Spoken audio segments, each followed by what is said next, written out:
What's good, YouTube? It's your boy, Only One KDB, and I'm back with another video. In today's video, bro, we got Law 20, how the weekend finesse Drake. Now, I'm not trying to be funny when I say this, but how many laws is it? Cause I be seeing law 10, law 15. How many laws is it, bro? And where did they come from? But we finna get to the video, bro. Make sure y'all like, share, and subscribe. Make sure y'all turn on that post notification too, so y'all can get notified when I drop another banger, bro. After this, I'm going to fuck to sleep, bro. I'm tired than a mother freaker. It's like, no, we finna get to the video, bro. Y'all boys ready? How y'all day been going so far? Cause I know I ain't asked y'all that in a minute. Matter of fact, I think I asked y'all that last video. But whatever, bro. Let's get to it. The Weeknd and Drake have a very complicated relationship, but it all started from when The Weeknd was just a fresh, faceless, but talented artist, and also a dash of clever. What happened to The Weeknd, bro? He used to be nice on the singing, rapping / singing tip. I don't know what he was. Law 20 reads, "It is the fool who always rushes to take sides. Do not commit to any side or cause but yourself. By maintaining your independence, you become the master of others, playing people against one another, making them pursue you." In particular, regarding The Weeknd, if you allow people to feel they possess you to any degree, you lose all power over them. By not committing your affections, they'll only try harder to win you over. Stay aloof and you gain the power that comes from their attention and frustrated desire. Play the Virgin Queen, give them hope, but never satisfaction. The historical example of the Virgin Queen relates to their history perfectly. It's 1558 in England, and Queen Elizabeth I is missing one important piece of the puzzle: a husband. They wanted her married as soon as possible, but there was plenty of debate regarding whom she should marry, and as soon as possible would slowly turn into years. This wasn't for a lack of options. Clearly, the highest of nobility were courting her hand in marriage, and while she didn't outright reject them, she was nonchalant and gave off the vibe that she was in no rush. Even rulers of other countries throughout Europe were interested in marrying her. Bro, we here to talk about The Weeknd and Drake, bro, not no history lesson. They knew this would guarantee their country a strong alliance with England. If you mapped out what she said she was looking for in a husband over a period of time, I know my eyes ain't deceiving me. Contradicting herself. I ain't see Queen Elizabeth in this title. Now R.I.P. to the Queen, bro. But bro, I didn't come here to learn no history, bro. For all the men that wanted their chance with her. There was a small diplomatic issue though, which was the revolt of the Flemish and Dutch lowlands, which were in possession of Spain, with which England had an alliance. So it was either choose France or Spain. By 1570, France seemed to be the best course of action, and she would allow herself to be courted by two brothers of the French king, Duke Anjou and Alençon. She strung both of them along. Anjou was closer though. He would kiss Elizabeth in public, refer to her by pet names, and she seemingly responded well. But while this was all going on, she signed a treaty Who channel is this? France and England. By 1582, she would break off the I ain't even look, bro. I'm tripping. Gladly so, because she found him repulsive on every measure. But for her country, she allowed him to. Bro, start the video, bro. What the? She was too bro, old to have children. I'm finna get hot, bro. The rest of her life as she pleased. Elizabeth learned that she had to play the field for her cousin, Mary Queen of Scots.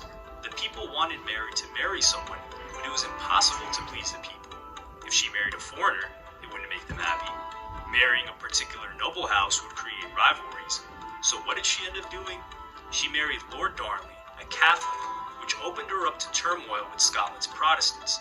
Elizabeth knew that marrying meant commitment to a party or nation that would pull her Well, he dead serious right now, bro. And potentially wars that she did not want any involvement in. And with the husband becoming the actual ruler, they would usually try to get rid of the queen in the same fashion that happened to Mary. Elizabeth's main goals were avoid getting married and avoid war, which she did. What video did I click on? Want to get married, that would be ridiculous. But by using the potential of marriage to create strong alliances for her nation, The Weeknd would employ the same tactics as Queen Elizabeth did, albeit in a different manner and time. Drake and The Weeknd are both from Toronto, and while Drake was directly the first person to show him love, it was Drake's brand, October's very own, and Drake's manager and right-hand man, Oliver El Hadou, who would post 2 Weeknd songs in December of 2010 on their blog titled Introducing The Weeknd. Drake would then officially co-sign him on Twitter on March 6, 2011, with a tweet quoting, "Bring your love, baby, I could bring my shame," with a link that would bring you to another blog post that had a photo of The Weeknd with a link to download the song Wicked Game, and it read, OVOXO Gang, Faded Too Long, TheWeeknd.com. Keep in mind, all of this is before The Weeknd's first mixtape, House of Balloons. They may have already been working together at this point because fans in the comments were excited for the up-and-coming release of Take Care, an album that was largely a collaboration between Drake and The Weeknd. Drake would appear as a feature on The Weeknd's second mixtape, Thursday, on the song The Zone. Drake would also have The Weeknd perform at OVO Fest that July. These were already 4 I bet Drake concerts be lit, bro. At this point, every record label was reaching out to The Weeknd. But instead of signing a record deal, he remained with Drake, playing the field. A record deal isn't far from a marriage, business-wise. He would be married to that company or record label, and if it was Drake's OVO label, other label offers would cease to exist. And if he decided to marry and sign to another record label during this time, Drake would pull back his support. Leading up to the release of Take Care, Drake would tweet out OVOXO, Take Care, Echoes of Silence, on October 22nd, 2011. OVOXO would become a recurring theme. Where did he get OVO Echoes of from? Silence was the highly anticipated third project by The Weeknd that would release in December, and Take Care would release in November. But, leading up to it, Drake would be interviewed and say the following about The Weeknd's involvement in Take Care. He's like a writer, collaborator on 4 songs on my album, which I'm very proud of, Drizzy told MTV News. I usually like to write all my own stuff, but we get it. We try to tap into the same emotions because we're from the same city. When asked about their business relationship, not much was offered up. He's not signed right now. He's still in the city. He hasn't left. He's never been on a plane before. I don't think he's ever left the city. He's a real Toronto kid that's just one of the most talented people I've ever come across. After being pushed a bit more on if there are any benefits, Drake replied, "It's really nothing more than I support him.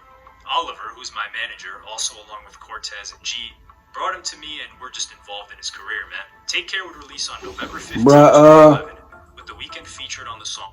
When you getting the well, if you an artist, bro, I don't see the point on signing with another artist, bro. Like, you should want to sign to a label, if anything. Like, signing under another artist is, I mean, people be getting like caught up on a name. Like, if Drake be like, you want to sign to OVO, you gonna like sign because he like Drake. Like, he Drake, why wouldn't I sign? But bro, I'd rather sign with a label, bro. Like, I'm not signing under no artist at all, bro. I don't give a damn how big you is, bro. I'm not signing with no artist. But let's continue. On Crew Love, this album eventually becoming a classic album and winning a Grammy for Best Rap Album. The Weeknd's stock is sky high. Rolling So into Weeknd a rap? 6 He months a later, rapper? He still isn't signed to anyone. As far as on I paper, thought it's he all was a being worked singer. out. But that's not really what counts. Nigga just versatile. What counts to me is the fact that the affiliation is known. And that's all I really care about. Drake would say in an interview with Sway during a tour stop in Houston on his Club Paradise tour, much like Queen Elizabeth's virginity would become a mystery that would only grow her popularity, so too did the mystery of where The Weeknd's allegiance lied. I want to continue being involved in his career and vice versa, and keep making music together, because you take songs like Crew Love and The Zone, that's what people wait all night to hear. But that wasn't on The Weeknd's mind, because on September 11th, 2012, it was announced that The Weeknd signed a partnership with one of the biggest record labels, Republic Records, with his own imprint, XO, and was set to release his project Trilogy, which was a compilation of House of Balloons, Thursday, and Echoes of Silence that November. Drake didn't take too kindly to that, tweeting out, "You won't get away with just a thank you. You owe me a favor." The Weeknd had played the field and got the best deal possible. He would own his masters, got co-signed and pushed by one of the biggest rappers in the game at that point, and built up his He don't owe you no massive favor, fan bruh. base in the process, all by not committing to anyone but himself. XO. When asked You did the about right his thing, The 2013 Weeknd. Complex cover story in the lead up to the album release for Kissland, The Weeknd said, "The thing about Drake is, I told him what my decisions were going to be, and he was down with it from the beginning. I told him from day one what my decision was going to be," he continued. "I wasn't Right, he told that you. route. I was going to go my own route, and he supported me, which may make sense because it was OVOXO. It was never just OVO, but perhaps Drake thought that they were going to have a deal." He would also say, "I was hungry. You do it wrong. I was like, dude, take anything. I gave up almost half of my album. It's hard. I'll always be thankful. If it wasn't for the light he shined on me, who knows where I'd be.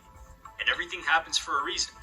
That said, you never know what I would say if this success wasn't in front of me now. The Weeknd didn't make the mistake of signing to Drake. Perhaps he saw the experience of what it was like giving away half of his own album to feed someone else's career, and recognized the conflict that would arise from that in the future.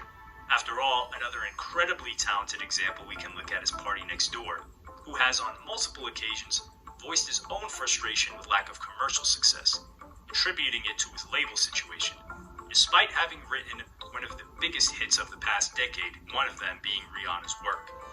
However, following this too closely can have I ain't know that. and the reversal reads, if you keep your growing number of suitors waiting too long, you'll inspire, not desire, but distrust.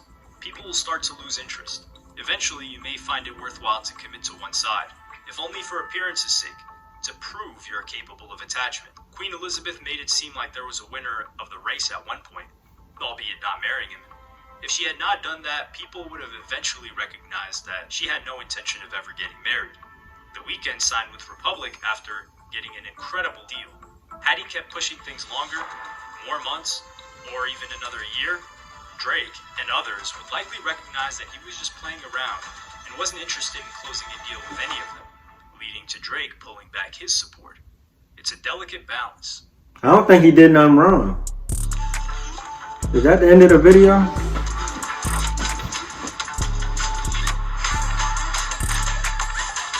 I think that's the end of the video, bro. We finna talk about this for a second. Man, I don't think the Weeknd did nothing wrong, bro. What did he do? He ain't finesse nobody, bro. Drake supported him because they both from Toronto. He was on his album. The Weeknd signed with Republic, bro. The Weeknd never agreed to sign with Drake, bro. Drake was just showing him love, and he was featured on his album, bro. I don't think the Weeknd finesse nobody, bro.